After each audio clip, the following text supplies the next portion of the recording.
Welcome to MR cable TV. ముందుగా headlines చూద్దాం. నందికొట్కూరులో ఇంజనీరింగ్ విద్యార్థిని లహరి ఇంట్లో పెట్రోల్ పోసి నిప్పంటించిన ప్రేమోన్మాది రాఘవేంద్ర. సంఘటనా స్థలాన్ని పరిశీలించిన జిల్లా ఎస్పీ.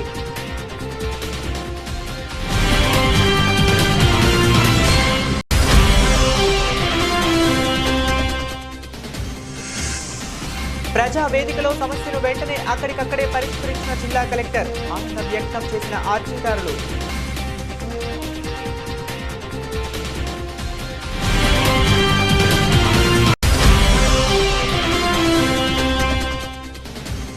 ఏపీ సాంప్రదాయ మత్స్యకార కులాల సంక్షేమ సమైక్య రాష్ట్ర జాయింట్ సెక్రటరీగా బెస్తా పుట్టా శివ నియామకం. అభినందనలు తెలిపిన సంఘం నాయకులు.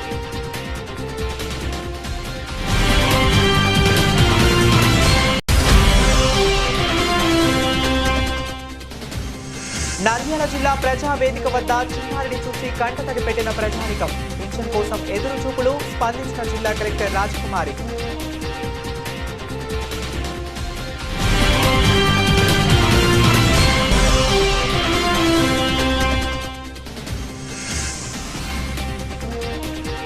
నంద్యాల బంగారు వ్యాపారులను టార్గెట్ చేసిన సైబర్ నేరగాళ్లు. ఎవరు మోసపోవద్దని సూచించిన సిఐ సుధాకర్ రెడ్డి.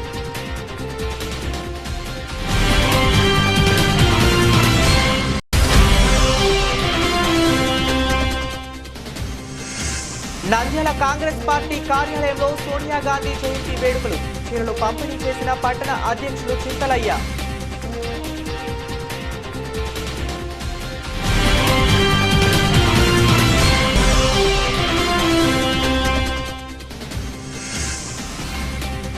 రాంకో సిమెంట్ పరిశ్రమకు కేటాయించిన అసైన్డ్ భూములు మాకు న్యాయం చేయండి. జిల్లా కలెక్టర్కు ఫిర్యాదు చేసిన రైతులు.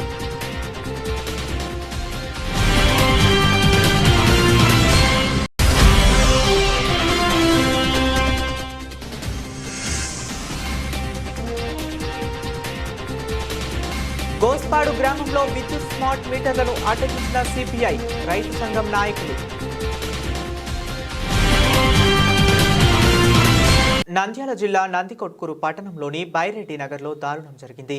ఇంటర్మీడియట్ సెకండ్ ఇయర్ చదువుతున్న లహరి అనే విద్యార్థిని రాఘవేంద్ర అనే యువకుడు రాత్రి సమయంలో ఆమె గదిలోకి ప్రవేశించి పెట్రోల్ పోసి లహరి నోట్లో బట్టలు కుక్కి అతి కిరాతకంగా నిప్పు పెట్టాడు. దీంతో లహరి తన రూమ్లోనే కాలిపూడిదైంది. రాత్రి చదువుకోవడానికి రూమ్లోకి వెళ్లిన లహరి రూమ్ నుండి పెద్ద శబ్దాలు రావడంతో ఆమె తాత 3 గంటల సమయంలో తలుపులు తెరచి చూడగా కాలిపోయిన లహరి మృతదేహం కనపడింది. అప్పటికే సగం వరకు కాలిన రాఘవేంద్ర పారిపోతుండగా చుట్టుపక్కల వారి సహాయంతో అతన్ని పట్టుకుని పోలీసులకు సమాచారం ఇచ్చారు. గతంలో కూడా రాఘవేంద్ర అమ్మాయితో మాట్లాడడానికి వచ్చేవాడని సమాచారం తెలుసుకున్న పోలీసులు గాయాలతో కాలి ఉన్న రాఘవేంద్రను అంబులెన్స్ సహాయంతో కర్నూలు ప్రభుత్వ ఆసుపత్రికి తరలించారు. సంఘటనా స్థలాన్ని స్థానిక ఎమ్మెల్యే గీతా జయసూర్య పరిశీలించి బాధ్యులైన వారిని కఠినంగా శిక్షిస్తామని, తమ ప్రభుత్వం అధికారంలోకి వచ్చిన తరువాత ఇలాంటి ఘటనలు పునరావృతం కాకుండా గట్టి చర్యలు తీసుకోవడం జరుగుతుందని, మున్ముందు ఇలాంటి సంఘటనలు జరగకుండా అధిష్టానం అన్ని చర్యలు తీసుకుంటుందని అన్నారు. సంఘటనా స్థలాన్ని నంద్యాల జిల్లా ఎస్పీ అభిజిత్ సింగ్ రాణా పరిశీలించి సంఘటన జరిగిన తీరును, ఆనవాళ్లను పరిశీలించారు. ఈ సందర్భంగా జిల్లా ఎస్పీ మాట్లాడుతూ మృతి చెందిన అమ్మాయి లహరి సొంత గ్రామం వెల్దుర్తి మండలం రామల్లకోట చదువుకునేందుకు అవ్వాతాత దగ్గరికి వచ్చిందని, అయితే మరణానికి సంబంధించి మరేదైనా కారణం అయ్యిందా లేకుంటే అబ్బాయి పెట్రోల్ పోసి కాల్చాడా అన్నది విచారిస్తున్నామని, అబ్బాయి రాఘవేంద్ర పరిస్థితి కూడా విషమంగానే ఉందని, త్వరలోనే అన్ని విషయాలు వెల్లడిస్తామని ఎస్పీ మీడియాకు తెలిపారు. ఘటన నందికొట్కూరు పట్టణంలోని బైరెడ్డి నగర్ కాలనీలోని అమ్మాయి పేరు లహరి. నందికొట్కూరు నంది కాలేజీలో ఇంటర్మీడియట్ సెకండ్ ఇయర్ బైపీసీ చదువుతుంది. ఆ అమ్మాయి తండ్రి గారు ఈ అమ్మాయి 3 నెలల పాపం చిన్న ఉన్నప్పుడే చనిపోయింది. అయితే అవ్వతాత దగ్గర ఉండి విద్యాభ్యాసం చేస్తుంది. అవ్వతాతలు ఒక రూమ్లో ఉన్నారు, ఆ అమ్మాయి ఒక రూమ్లో ఉంది. ఒక వ్యక్తి వచ్చి ఆ అమ్మాయి రూమ్లో ఉండి ఇది ఘటనకు పాల్పడినట్టు, ఇది ఒక ప్రేమోన్మాది ఘటన. ఎందుకంటే ఇటువంటి సంఘటన జరగడం చాలా దారుణమైనటువంటి సంఘటన. ఇది ఆ అమ్మాయిని చూస్తే అసలు చాలా కిరాతకంగా నోట్లో బట్టలు కుక్కి ఆ అమ్మాయిని హతమార్చినట్లు ప్రాథమికంగా విచారణలో తేలింది. అయితే పోలీసులు దీన్ని ఇన్వెస్టిగేషన్ చేసి ఎక్కడైతే ఏ విధంగా తప్పు జరిగిందో ఆ తప్పును వెలికి తీసే బాధ్యత మా ప్రభుత్వం పైనే ఉంది కాబట్టి పోలీసులంతా కూడా అన్ని వివరాలు సేకరిస్తున్నారు.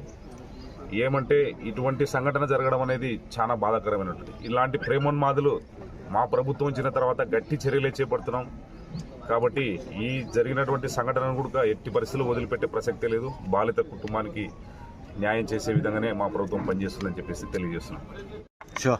ఇప్పుడు వరకు మనకి తెలిసిన ఫ్యాక్ట్ చెప్తాను. డౌన్ అమ్మాయి ఇప్పుడు ఇక్కడ తాత ఇంటిలో ఉంది. వెల్దుర్తి మండల్లో 10th వరకు చదివారు. అక్కడ వాళ్ళకి ఒక పరిచయం అన్నాడు, సీనియర్. అతను వీళ్ళతో ఫ్రెండ్షిప్ లో ఉన్నాడు. అమ్మాయి నంది కొట్టూరులో వచ్చి ఇంటర్ కోసం వచ్చింది.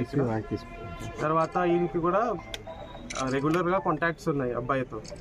అబ్బాయికి కాంటాక్ట్స్ ఉన్నాయి. నిన్న మనకు ఇప్పుడు వచ్చిన ఇన్ఫర్మేషన్ వరకు అబ్బాయి ఇక్కడ వచ్చాడు. రాత్రి 11:30 వరకు వచ్చాడు. తర్వాత మార్నింగ్ కొద్దిగా కేకలు వచ్చినప్పుడు వీళ్ళ తాతయ్య వచ్చి డయల్ 100 కాల్ చేశారు. కాల్ చేసిన తర్వాత సిఐ మన స్టాఫ్ వచ్చి అమ్మాయికి కొన్ని బర్న్స్ ఇంజరీ ఉన్నాయి, అబ్బాయికి కూడా బర్న్స్ ఇంజరీ, బయట ఉన్నాడు. సో ఇప్పుడు క్లూస్ టీమ్ కూడా వచ్చి విచారించారు. మొత్తం ఏమేమి ఇన్వెస్టిగేషన్ చేయాలంటే మనకి ఏమేమి అనుమానం ఉన్నాయి అన్ని విధంగా వెళ్తున్నాము. అమ్మాయి పోస్ట్ మార్టం కోసం పంపించాము కర్నూలు. అబ్బాయి కూడా ఇప్పుడు బర్న్ ఇంజరీస్తో ఉన్నాడు. అక్యూజ్ కొద్దిగా సీరియస్ క్రిటికల్ కండిషన్లో ఉన్నాడు. అండ్ ఇప్పుడు అన్ని యాంగిల్స్కి వెరిఫై చేసాము. ఏదైనా యాక్సిడెంటల్ ఫైర్ ఉండొచ్చు, సుసైడల్, ఇద్దరు కలిసి కాకపోవడంతో సుసైడ్ ఆర్ ఏదైనా అలా ప్లాన్గా వచ్చి చేశారు. కాబట్టి ఇప్పుడు అన్ని శాంపిల్స్ బర్న్ ఎట్లా వచ్చింది అన్నీ ఇప్పుడు కలెక్ట్ చేసాము. అది పూర్తిగా వివరం తర్వాత తెలుస్తాం. ఇప్పుడు కాజ్ ఆఫ్ ఫైర్ గురించి మనం అన్ని చెక్ చేస్తున్నాము. ఇటు ప్రిలిమినరీ స్టేజ్లో చెప్పడానికి ఏం లేదు. Petrol burning, kerosene burning. ఇప్పుడు మన స్వాబ్స్ తీసుకుని FSLకి పంపిస్తాము. ఏదైనా ఎలక్ట్రికల్ షాక్, ఎలక్ట్రికల్ వైరింగ్తో అయితే అది కూడా ఎలక్ట్రికల్ డిపార్ట్మెంట్ వాళ్ళు వస్తున్నారు. ఇంకా మనం అన్ని శాంపిల్స్ కలెక్ట్ చేసాము. ఏదైనా బర్న్, ఫర్ ఎగ్జాంపుల్ కాయిల్ ఉండొచ్చు, ఏదైనా పాత మెషిన్ ఆయిల్ ఉండొచ్చు, ఏమేమి ఉన్నాయి అన్ని కలెక్ట్ చేసాము. అన్ని చూసాను. బాటిల్స్ కూడా అన్ని చెక్ చేసి ఇన్ఫ్లేమబుల్ మెటీరియల్ ఏ బాటిల్లో ఉంది అది కూడా చెక్ చేసాము. సార్ ఇంతకుముందు ఏమైనా కంప్లైంట్ ఇచ్చినారా సార్? ఈ పిల్లోడు వస్తున్నారు అంటున్నారు కదా, మన దృష్టిలో లేదు. అమ్మాయి కూడా వెల్దుర్తి నుంచి ఇక్కడ జస్ట్ ఇంటర్ కోసం చదవడానికి వాళ్ళ మదర్ ఇక్కడ పంపించారు. అబ్బాయి కండిషన్ ఎట్లా ఉంది? అబ్బాయితో మాట్లాడారు? ఇప్పుడు అబ్బాయి కూడా షాక్ లో ఉన్నాడు. అబ్బాయికి కూడా burn injuries 30 to 40% burn injuries ఉంటాయి. ఇప్పుడు వరకు ఏం చెప్పట్లేదు కానీ మాట్లాడుతున్నాము. మన SI అక్కడే ఉన్నారు, అది కూడా మాట్లాడుతారు.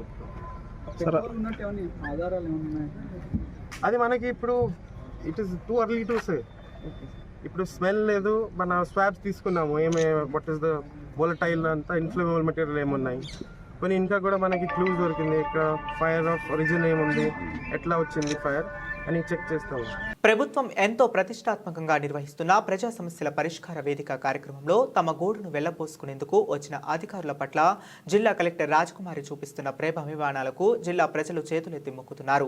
తమ దృష్టికి వచ్చిన ప్రతి ఒక్క అర్జీని సానుకూలంగా పరిశీలించి ఆ సమస్యను ఆయా శాఖల అధికారులకు తక్షణమే పంపించి సమస్య పరిష్కారంలో అలసత్వం వీడే తక్షణ పరిష్కారం చేయాలని అధికారులను ఆదేశిస్తూ అర్జీదారులకు స్వాంతన చేకూరుస్తున్నారు.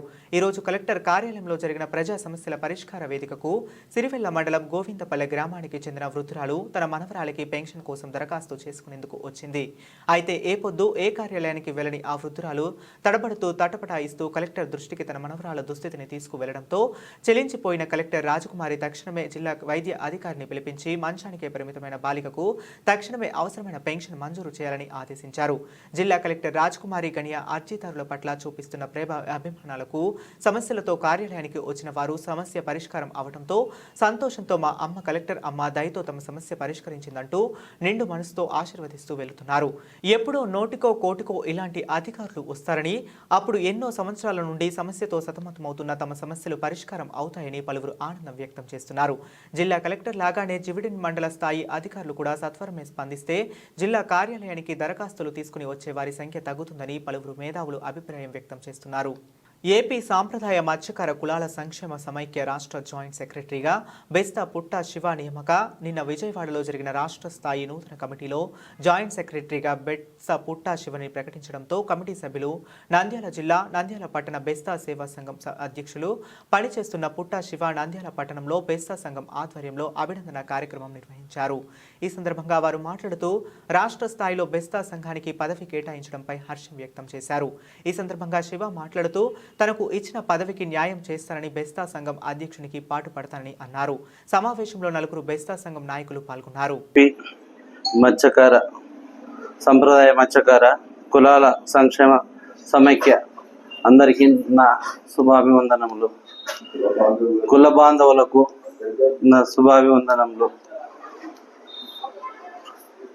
ముఖ్యంగా ఈరోజు ప్రెస్ మీట్ చేయడానికి ఏందనగా 7వ తేదీ విజయవాడలోని 14 ఉపకులాలు కలిసి కమిటీ కొత్తగా నూతన కార్యవర్గం ఏర్పాటు చేయాలని పెద్దలు అక్కడి వారు నిర్ణయించారు. విశాఖపట్నం 14 కులాల పెద్దలు వారు అక్కడికి మీటింగ్కి వెళ్ళిన తర్వాత కులానికి క్యాస్ట్ పరంగా ఒకరికి అంటే ఒక్కొక్క దాంట్లో ఆంధ్రాలో ఒక రకంగా పిలుస్తారు మమ్మల్ని, వాడబలిజ అట్లా అని అన్ని క్యాస్ట్ల పరంగా బెస్తా సామాజిక వర్గానికి చెందినవారని రాయలసీమ వారికి గువ్వల గంగాధర్ గౌరవనీయులైన గువ్వల గంగాధర్ గారికి గౌరవ అధ్యక్షులుగా ఇవ్వడం జరిగినది. ఆ తర్వాత నంద్యాలకు వచ్చేసి జాయింట్ సెక్రటరీగా పుట్టా శివకు నాకు ఇవ్వడం జరిగినది. ఉపాధ్యక్షులుగా హిందూపురం లక్ష్మీనారాయణకు జరిగినది. అనంతపురం భాస్కర్ సెక్రటరీగా ఇవ్వడం జరిగినది. మేమందరము పెద్దల సమక్షంలో ఏదన్నా కులంది ఏదన్నా ఉన్నా కానీ వాళ్ళకు తెలపరిచి మన రాయలసీమకు కావాల్సిన ఏమన్నా అడిగి తెచ్చుకోవడానికి మేము అందరం సమైక్యతంగా ఉండి కుల బాంధవులందరినీ కలుపుకొని ఏదన్నా ఉంటే అందరినీ కూర్చోబెట్టి మాట్లాడుకొని మనకి సమస్యని తెలిపి ఏదన్నా ఉంటే మన కాస్ట్ పరంగా ఉండేటివన్నీ అడిగి మన వారికి తీసుకువస్తానని నాకు ఈ పదవి ఇచ్చినందుకు 14 ఉపకులాల వారికి ధన్యవాదాలు. ముఖ్యంగా రాయలసీమ జోన్లో బెస్తా సామాజిక వర్గం చెందిన వారికి నా హృదయపూర్వక నమస్కారాలు. ఎందుకంటే అందరూ ప్రోత్సహించాలి. ఇక్కడ నుంచి అందరూ మీది ఏదన్నా ఉంటే కానీ మీ వెంటనే నడుస్తాను. ఒక్కరి నిర్ణయం ఏం తీసుకోను, అందరం కలిసి ఏదైనా తీసుకుంటాం నిర్ణయము. మీకు రాయలసీమ బెస్తా సామాజిక వర్గానికి నా హృదయపూర్వక ధన్యవాదాలు.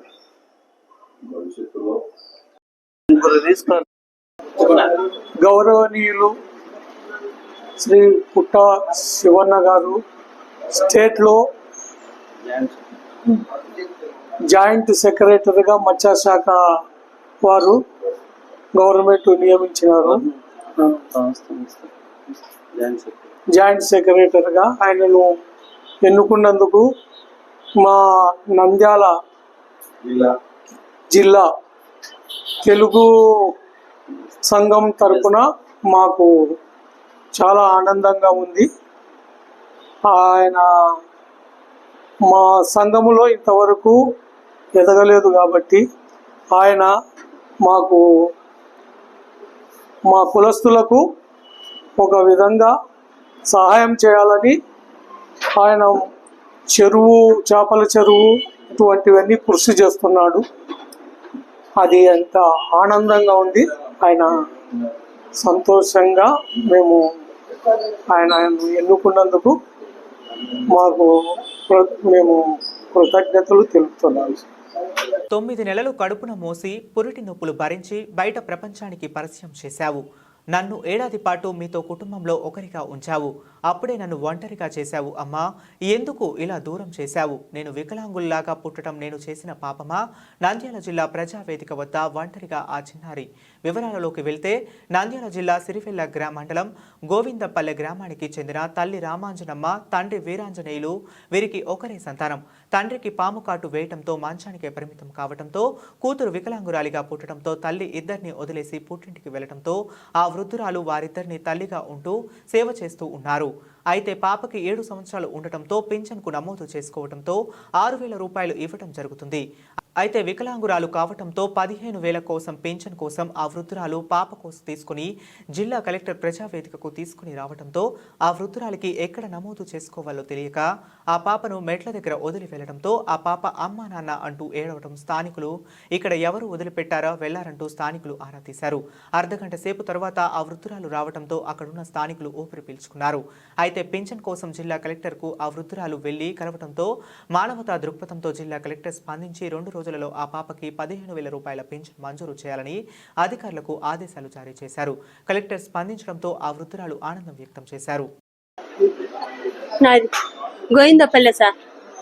గోవిందపల్లె నా కొడుకు పురుగు పుట్టింది. పాము కొరికింటే కోడలు లేదు, పోయింటి ఆ పిల్లను తండ్రిని సాకుతండ. నేను ఆడే ఈడ పెట్టించుకొచ్చుకొని సాకుతుండ సార్. 7 సంవత్సరాలు పాపకు. పాప పేరు అంజనమ్మ, వీరాంజనేయుడు. కడుపులో నుంచి పుట్టడమే అట్లా పుట్టింది సార్. బంగారు వ్యాపారులను టార్గెట్ చేశారు సైబర్ నేరగాళ్లు. మీరు దొంగ బంగారు నగలను కొన్నట్లు సమాచారం వచ్చిందని 50,000 ఇస్తే వదిలేస్తామని బెదిరించి వసూలు చేశారు. గత 2 రోజుల నుండి కొందరు బంగారు వ్యాపారులకు ఫోన్లు చేశారు సైబర్ నేరగాళ్లు.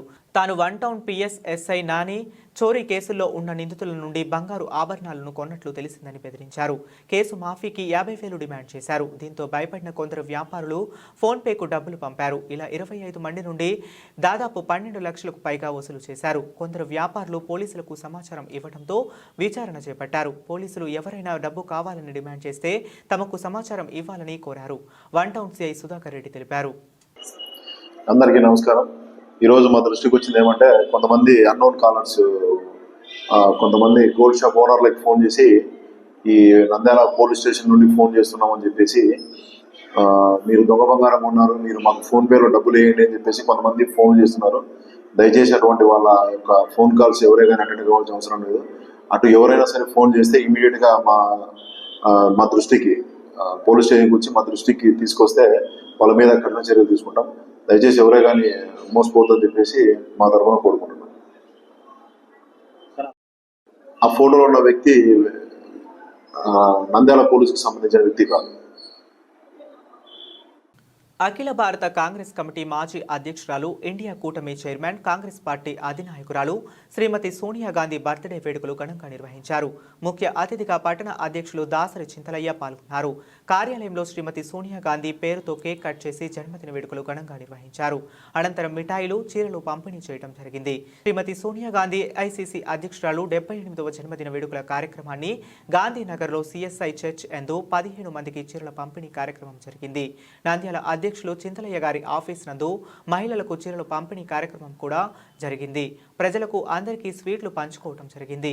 మరి ముఖ్యంగా అధ్యక్షులు చింతలయ్య మాట్లాడుతూ, భారతదేశ మొట్టమొదటి ప్రధానమంత్రి నెహ్రూ, ఇందిరాగాంధీ, ఆమె భర్త అయినటువంటి రాజీవ్ గాంధీ గారు, ఆమె కుమారుడు రాహుల్ గాంధీ, ప్రియాంక గాంధీ నేడు భారతదేశ పార్లమెంట్లో లోక్సభ సభ్యులుగాను, సోనియా గాంధీ రాజ్యసభలో సభ్యులుగా ప్రాతినిధ్యం వహిస్తున్నారని కొనియాడారు. ఈరోజు శ్రీమతి AICC అధ్యక్షుడు శ్రీమతి సోనియా గాంధీ గారి 78వ జయంతి సందర్భంగా నంద్యాల పట్టణ కాంగ్రెస్ కమిటీ ఆధ్వర్యంలో కేక్ కట్ చేసి స్వీట్లు పంచుకోవడం జరిగింది. మరి ముఖ్యంగా శ్రీమతి సోనియా గాంధీ గారు ఇందిరాగాంధీ తరం నుంచి వారి తండ్రి అయినటువంటి నెహ్రూ గారు, వారి భర్త అయినటువంటి రాజీవ్ గాంధీ గారు ప్రధానమంత్రిగా చేసి 3 ప్రధానమంత్రుల కోడలుగా ఆమె ఎంతో పేరు ప్రఖ్యాతులు గాంచింది. నేడు ఆమె కుమారుడు అయినటువంటి రాహుల్ గాంధీ గారు, ఆమె కుమార్తె అయినటువంటి ప్రియాంక గాంధీ గారు కూడా లోక్సభకు ప్రాతినిధ్యం వహిస్తున్నారు. 2004-2009 ప్రభుత్వం అధికారంలో ఉండి కూడా ఆమె ప్రధానమంత్రి కావడానికి అర్హత ఉండి ఆ రోజు సీనియర్ శాస్త్రవేత్త అయినటువంటి మన్మోహన్ సింగ్ గారిని 10 సంవత్సరాలు ప్రధానమంత్రిగా చేసి భారతదేశానికి ఎనలేని సేవలు చేసి ప్రధానమంత్రిగా ఎంతో పేరు ప్రఖ్యాతులు గాంచినటువంటి మన్మోహన్ సింగ్ గారి టైంలో అనేక సంస్కృతమైన ఒడిదొడుకులన్నీ ఎదుర్కొని మన భారతదేశానికి ఎంతో పేరు గాంచిన వ్యక్తిగా శ్రీమతి సోనియా గాంధీ గారు నిలబడింది. నేడు పక్క రాష్ట్రమైనటువంటి తెలంగాణలో మనం ఆంధ్రప్రదేశ్లో దెబ్బతింటామని తెలిసి కూడా ఆ రోజు వాళ్ళకు ప్రత్యేక హోదా ఇచ్చి ప్రత్యేక రాష్ట్రం ఏర్పాటు చేసి తెలంగాణలో 10 సంవత్సరాలు దూరం ఉండి కాంగ్రెస్ పార్టీకి ఈరోజు కాంగ్రెస్ పార్టీ సంవత్సరమైంది. తెలంగాణలో పక్క రాష్ట్రంలో రేవంత్ రెడ్డి గారి నేతృత్వంలో ప్రభుత్వం ఏర్పడి శ్రీమతి సోనియా గాంధీ గారి ఇచ్చిన తెలంగాణ వల్లనే ఈరోజు ప్రత్యేక రాష్ట్రం ఏర్పడింది తెలంగాణలో. అలాగే మన ఆంధ్రప్రదేశ్ కూడా ఆమె కుమారుడు రాహుల్ గాంధీ గారు ప్రధానమంత్రి అయితే ప్రత్యేక హోదా ఇస్తాము అని చెప్పి తెలియజేసుకుంటూ ప్రతి ఎలక్షన్లో కూడా ఆయన ప్రత్యేక హోదా మేము అధికారంలోకి వస్తే ఇస్తామని చెప్పి చెప్తూనే ఉన్నాడు రాహుల్ గాంధీ గారు. వారు ఖచ్చితంగా ప్రధానమంత్రి అయ్యే 2029లో ప్రధానమంత్రి అవుతారు. ప్రధానమంత్రి అయిన వెంటనే మనకు ప్రత్యేక హోదా ఇస్తారు. అదే ఎన్నో పరిశ్రమలు కూడా తీసుకొస్తారని చెప్పి ఆశాభావాన్ని వ్యక్తం చేస్తున్నాం. మేము నంద్యాల సిఎస్ఐ చర్చి దగ్గర తర్వాత అలాగే మా పార్టీ కార్యాలయంలో కూడా మహిళలకు చీరల పంపిణీ కార్యక్రమం కూడా చేయడం జరిగింది. దీనికి ఎంతో మాకు సహకరించినటువంటి కాంగ్రెస్ పార్టీ కార్యకర్తలకు అందరికీ కూడా ధన్యవాదాలు తెలియజేసుకుంటున్నాను. కొలిమిగుండ్ల మండలం కల్వటాల సమీపంలో రాంకో సిమెంట్ పరిశ్రమ కేటాయించిన అసైన్డ్ భూముల వ్యవహారం హైకోర్టుకు చేరింది. దీంతో ఈ అంశం రాజకీయ వర్గాల్లో చర్చగా మారింది. రైతులకు న్యాయం చేయాలని నంద్యాల జిల్లా ప్రజా సమస్య వేదికలో జిల్లా కలెక్టర్ రాజ్కుమారి వినతి పత్రం అందజేశారు. ఈ సందర్భంగా రైతులు మాట్లాడుతూ ప్రజలకు పంపిణీ చేసిన 1926 ఎకరాల అసైన్డ్ భూమిని నిబంధనలకు విరుద్ధంగా గత వైసీపీ ప్రభుత్వం రాంకో సిమెంట్ పరిశ్రమకు కేటాయించిందంటూ కొలిమిగుండ్ల మండలానికి చెందిన చెన్నప్ప అనే వ్యక్తి ఏపీ హైకోర్టులో ప్రజా ప్రయోజన వ్యాజ్యం దాఖలు చేశారు. దీంతో విచారణ చేపట్టిన హైకోర్టు ఈ వ్యవహారాన్ని సీరియస్ గా పరిగణిస్తూ కౌంటర్ దాఖలు చేయాలని పరిశ్రమ వర్గాలకు జిల్లా అధికారులకు ఆదేశాలు జారీ చేసింది. కౌంటర్ దాఖలకు కోర్టు 3 వారాల గడువు ఇచ్చినట్లు పిటిషనర్ తెలిపారు. వాస్తవానికి 2018లో అప్పటి ముఖ్యమంత్రి చంద్రబాబు రేమ్కో సిమెంట్ పరిశ్రమ వర్చువల్ భూమి పూజ చేసి ప్రారంభించారు. నిర్మాణం పూర్తయిన తరువాత 2022లో అప్పటి ముఖ్యమంత్రి వైఎస్ జగన్మోహన్ రెడ్డి రామ్కో పరిశ్రమను ప్రారంభించారు. వైసీపీ ప్రభుత్వ హయాంలో కల్వటాల గ్రామ రెవెన్యూ పరిధిలోని పేదలకు పంపిణీ చేసిన 1926 ఎకరాల అసైన్డ్ భూములను పరిశ్రమకు బదలాయించింది. ఈ బదలాయింపు చట్టబద్ధంగా జరగలేదంటూ ఇప్పుడు కోర్టులో పిటిషన్ దాఖలు కావడం గమనార్హం. కొలిమిగుండ్ల మండలం కొలిమిగుండ్ల గ్రామం. నా పేరు గూడూరు నాగేశ్వరరెడ్డి. రామ్కో యాజమాన్యం 1999 నుండి ఇంతవరకు 76,000తో స్టార్ట్ చేసి 14 లక్షల వరకు కొనుగోలు చేయడం జరిగింది. కానీ పూర్తి స్థాయిలో కొంతమంది రైతులు మాత్రమే పొలాలు కొని మధ్యలో కొంతమంది వదిలిపెట్టడం వల్ల అక్కడ పంట పొలాలు వాళ్ళు బీడుగా మార్చడం వల్ల పక్కన ఉండే రైతుల పంట పొలాల్లో అడవి పందులు మిగతా క్రూరమైన జంతువులు చేరి పంట నష్టపరుస్తున్నాయి. అలాగే వాళ్ళు భారీ వాహనాలు తిప్పడం వలన పొగ, దుమ్ము, ఫ్యాక్టరీ నుంచి వెళ్ళే వాయు కాలుష్యం వలన చాలా పంటలు నష్టపోతున్నారు. కానీ అలాంటి రైతులకు ఎలాంటి ఉపాధి అవకాశాలు కల్పించుకోకుండా మిగిలిన రైతుల పొలాలు కొనుక్కోకుండా దళారీ వ్యవస్థ ద్వారా లోకల్గా వాళ్ళు కొంతమందితో కుమ్మక్కై వాళ్ళే మాట్లాడుకుంటారు. ప్రజలకు ఎలాంటి సహాయ సహకారాలు అందించడం లేదు. ఇప్పటికైనాను రామ్కో యాజమాన్యం మేల్కొని మిగులుబడినటువంటి పొలాలను రైతుల నుంచి కొని రైతులకు ఏమైనా ఎలాంటి ఉపాధి అవకాశాలు కల్పించాలని తెలియజేస్తున్నాం. అలాగే ఫ్యాక్టరీ పక్కలో క్రషర్ దగ్గర కానీ ఫ్యాక్టరీ దగ్గరలో ఉన్న పొలాలు కానీ ఇంతవరకు వాళ్ళు ఎలాంటి రైతులు పోతే కూడా ఎలాంటి స్పందన లేదన్నమాట. అవి అన్నీ కూడా వాళ్ళు దానిని ఏదైనా కానీ శాశ్వత పరిష్కారం చేయవలసిందిగా కోరుకుంటున్నాం. అది కొలిమిగుండ్ల మండలం కలవటాల విలేజ్. రామ్కో సిమెంట్ ఫ్యాక్టరీకి మేము 7 మాల పొలాలు ఇచ్చినాము. ఇంతవరకు ఉద్యోగ ఉపాధి అవకాశాలు లేవు. వాళ్ళు పొల్యూషన్ మీటింగ్ జనవరి 3వ తేదీ 2వ సెకండ్ ప్లాంట్కు మళ్ళా పెట్టుకుంటున్నారు. దాని కాలుష్యం వల్ల మేము పంటలు పండించుకోలేకపోతున్నాం. పూర్తిగా పొలాలు కొన్న తర్వాతనే ఆ కాలుష్యం రాకుండా వాళ్ళు మిగతా పొలాలు కూడా మధ్యలో ఉండే పొలాలను కొని మిగతా రైతులకు న్యాయం చేయవలసిందిగా కలెక్టర్కి తెలియజేయడానికి మేము అర్జీ తీసుకొని కలెక్టర్కి విన్నవించుకోనికి వచ్చాము. ఈ రామ్కో వాళ్ళు ఏం చేస్తారంటే లోకల్లో కొంతమంది నాయకులను పెట్టుకొని వాళ్ళు ఎంతసేపు 70,000 కా నుంచి ఈ పొద్దుడికి 35 లక్షలు 40 లక్షల వరకు కొంటున్నారు. కానీ లోకల్లో ఎట్లా చెప్తే ఆ విధంగా నడుచుకుంటున్నారు తప్ప మిగతా రైతులకు అందరికి ఒక రేటు ఇచ్చి కొనుగోలు చేయవలసినదిగా వాళ్ళకు విజ్ఞప్తి చేసుకుంటున్నాం. గోస్పాడు గ్రామంలో విద్యుత్ స్మార్ట్ మీటర్లను అడ్డగించిన సిపిఐ రైతు సంఘం నాయకులు దేశంలో అదానీ గ్రూప్ కంపెనీలు విద్యుత్ ఒప్పందాలపై కుంభకోణాలను వెలికితీసి అవినీతికి పాల్పడిన అతనిని వెంటనే అరెస్ట్ చేయాలని, పెంచిన విద్యుత్ ఛార్జీలను తగ్గించాలని, నిత్యావసర ధరలు తగ్గించాలని, స్మార్ట్ మీటర్లు బిగింపు మానుకోవాలని, నిరుద్యోగం నిర్మించాలని సిపిఐ జాతీయ సమితి పిలుపు మేరకు డిమాండ్స్ డే సందర్భంగా గోస్పాడు మండల కార్యాలయం ఎదుట ఆందోళన నిర్వహించి అనంతరం గోస్పాడు ఎంఆర్ఓ గోసు మౌద్దీన్ గారికి డిమాండ్తో కూడిన వినతి పత్రాన్ని ఇవ్వడం జరిగింది. అనంతరం గోస్పాడు గ్రామంలో విద్యుత్ స్మార్ట్ మీటర్లు బిగిస్తున్న సిబ్బందిని అడ్డుకోవడం జరిగింది. ఈ కార్యక్రమంలో సిపిఐ మండల కార్యదర్శి జి హరినాథ్ అధ్యక్షత వహించడం జరిగింది. సిపిఐ జిల్లా సహాయ కార్యదర్శి ఎస్ బాబా ఫక్రుద్దీన్, ఆంధ్రప్రదేశ్ రైతు సంఘం జిల్లా ప్రధాన కార్యదర్శి జి సోమన్న ముఖ్య అతిథులుగా పాల్గొన్నారు. ఈ కార్యక్రమంలో సిపిఐ మండల సహాయ కార్యదర్శి ఎస్ జిలానీ బాషా, సిపిఐ గోస్పాడు గ్రామశాఖ సహాయ కార్యదర్శి మౌ అలాబాషా మరియు ఆంధ్రప్రదేశ్ ప్రజా నాట్య మండలి జిల్లా నాయకుడు డి గోకరి నాగరాజు పాల్గొన్నారు. ఈరోజు భారత కమ్యూనిస్టు పార్టీ సిపిఐ జాతీయ సమితి పిలుపు మేరకు దేశవ్యాప్తంగా అదానీ విద్యుత్ ఒప్పందాలను రద్దు చేయాలని, అదేవిధంగా పార్లమెంటు కమిటీతో జేపీసీ కమిటీ ఏర్పాటు చేయాలని, ప్రజలపై విద్యుత్ బాపడుతున్న మా రాష్ట్రంలో గత ప్రభుత్వంలో చీకటి ఒప్పందాలను రద్దు చేయాలని, అదేవిధంగా పెరిగిన విద్యుత్ ఛార్జీలను తగ్గించాలని, నిరుద్యోగం నిర్మూలించి అధిక ధరలు తగ్గించాలని డిమాండ్స్ దాని సందర్భంగా దేశవ్యాప్తంగా జరుగుతున్న ఆందోళన భాగంగా ఇవాళ నంద్యాల నియోజకవర్గం గోస్పాడు మండల సిపిఐ పార్టీ సమితి ఆధ్వర్యంలో ఎంఆర్ఓ కార్యాలయం వద్ద నిరసన తెలియజేస్తుంది. ముఖ్యంగా ఇవాళ దేశంలో నరేంద్ర మోడీ అధికారంలో వచ్చిన తర్వాత బడా పారిశ్రామికవేత్తలైన అంబానీ అదానీలకు ఊడిగం చేస్తూ ఈరోజు వారు చేస్తున్న అరాచకాలకు అవినీతులకు వంతపాడుతూ ఈరోజు పరిపాలన చేస్తున్నది.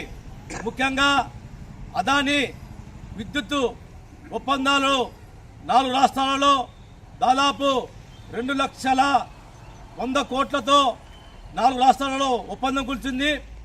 గత ప్రభుత్వం జగన్మోహన్ రెడ్డి హయాంలో 1,750 కోట్లతో అవినీతి ఇచ్చి లంచాలు ఇచ్చి మన రాష్ట్రంలో కూడా 25 సంవత్సరాల పాటు దాదాపు లక్షలాది రూపాయలు విద్యుత్ ఛార్జీలను ప్రజలపై పెంచాలని చెప్పి ఒప్పందం కూర్చున్న భాగంగానే మొన్ననే ఈ డిసెంబర్ 1వ తేదీ నుండి విద్యుత్ ఛార్జీలు ప్రజలపై భారం మోపడం జరిగింది. అదేవిధంగా విద్యుత్ స్మార్ట్ మీటర్లు అంటారు. విద్యుత్ స్మార్ట్ మీటర్లు అంటే కేవలం మన సెల్లులో ఏ విధంగా ఛార్జీ వేసుకుంటారో అదేవిధంగా విద్యుత్ స్మార్ట్ మీటర్లు ప్రతి ఇంట్లో బిగిస్తే అది ప్రజలపై మరింత విద్యుత్ భారం పెరుగుతుంది. వాటితో పాటు ఇంకా ప్రజలపై భారం మోపేందుకు ఈ విద్యుత్ ఒప్పందాలు ఉన్నాయి. అదేవిధంగా ఇవాళ కేంద్రంలోని బీజేపీ ప్రభుత్వం మణిపూర్లో గత సంవత్సరం నుండి అక్కడ హిందూ ముస్లింల మధ్య చిచ్చు రేపుతూ అక్కడ ఎంతో దుర్మార్గంగా మనుషులను చంపుతూ అదేవిధంగా వారి ఆస్తులను నాశనం చేస్తున్నా కానీ ఒక్కసారి కూడా ఈరోజు ప్రధానమంత్రి నరేంద్ర మోడీ ఆ రాష్ట్రానికి పోలే. ఆ రాష్ట్రం మీద మీరు పార్లమెంట్లో చర్చ జరపాలని కోరితే ఇంతవరకు కూడా దేశ ప్రధాని మణిపూర్ విషయం పైన ఏమాత్రం చర్చ లేదు. అదేవిధంగా ఈరోజు దేశంలో అధిక ధరలు పెరిగి నిరుద్యోగం పెరిగి కొనలేక తినలేక పరిస్థితుల్లో ప్రజలు ఉన్నారు. నిరుద్యోగంతో విద్యార్థులు చదువుకొని కోట్లాది రూపాయలు ఖర్చు పెట్టుకొని ఈరోజు బజార్లలో. బులెటిన్ ముగించే ముందు మరొకసారి హెడ్లైన్స్ చూద్దాం. నందికొట్కూరులో ఇంజనీరింగ్ విద్యార్థిని లహరి ఇంట్లో పెట్రోల్ పోసి నిప్పంటించిన ప్రేమోన్మాది రాఘవేంద్ర. సంఘటనా స్థలాన్ని పరిశీలించిన జిల్లా ఎస్పీ.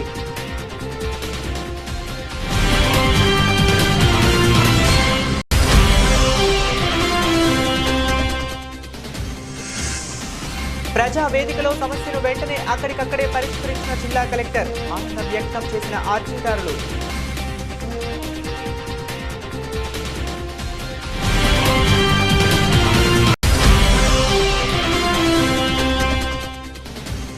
ఏపీ సాంప్రదాయ మత్స్యకార కులాల సంక్షేమ సమైక్య రాష్ట్ర జాయింట్ సెక్రటరీగా బెస్తా పుట్టా శివ నియామకం. అభినందనలు తెలిపిన సంఘం నాయకులు.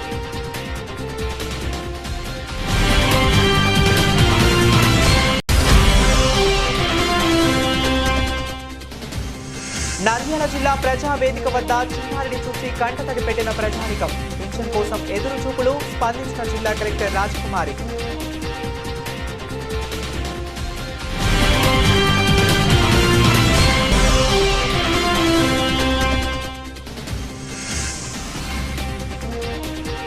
నంద్యాల బంగారు వ్యాపారులను టార్గెట్ చేసిన సైబర్ నేరగాళ్లు. ఎవరు మోసపోవద్దని సూచించిన సిఐ సుధాకర్ రెడ్డి.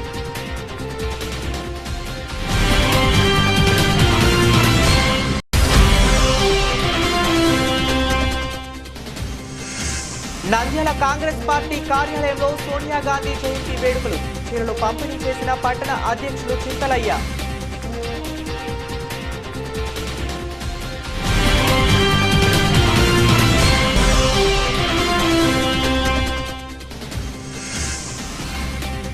రాంకో సిమెంట్ పరిశ్రమకు కేటాయించిన అసైన్డ్ భూములు మాకు న్యాయం చేయండి. జిల్లా కలెక్టర్కు ఫిర్యాదు చేసిన రైతులు.